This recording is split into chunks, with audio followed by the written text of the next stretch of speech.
111 পৃষ্ঠার একক কাজ পূর্বের শ্রেণীতে ষষ্ঠ থেকে অষ্টম শ্রেণী পর্যন্ত জানা বা শেখা আখলাক যাবে চর্চা এবং বর্জন করি। শিক্ষকের নির্দেশনা মোতাবেক উল্লিখিত শিরোনামের আলোকে নির্ধারিত ছকটি তুমি পূরণ করে অভিভাবকের মতামত বা স্বাক্ষর সহ জমা দিবে। ঠিক আছে, আমরা হচ্ছে ছকটা পূরণ করবো, তার আগে আখলাক সম্পর্কে জেনে নিতে হবে। চতুর্থ অধ্যায় আখলাক। প্রিয় শিক্ষার্থী, তোমরা তোমাদের দৈনন্দিন জীবনে চলাফেরার সময় অনেক কাজ করো, তাই না? কিন্তু তুমি যে কাজগুলো করো সবগুলো কি সঠিক বা ইসলাম সম্মত কিনা? আমরা আলোচ্য অধ্যায়ে আখলাকের গুরুত্ব এবং কতিপয় ভালো ও মন্দ চরিত্র সম্পর্কে জানবো। আখলাক শব্দটি আরবি খুলুকুন শব্দের বহুবচন। খুলুকুন এর আবিধানিক অর্থ স্বভাব, চরিত্র, আচরণ, অভ্যাস।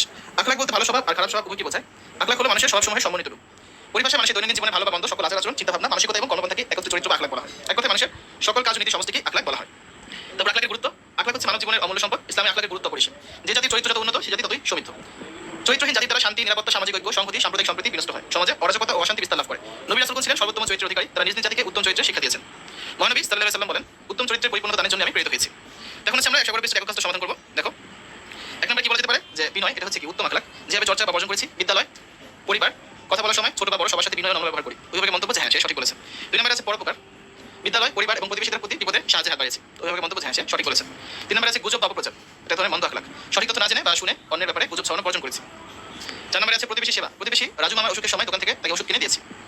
5 নম্বরে আছে বড়দের সম্মান করা। মিলাদ মাহফিলে রমজান কাকাকে জায়গা ছেড়ে বসতে দিয়েছি। আখলাকে হামিদা বা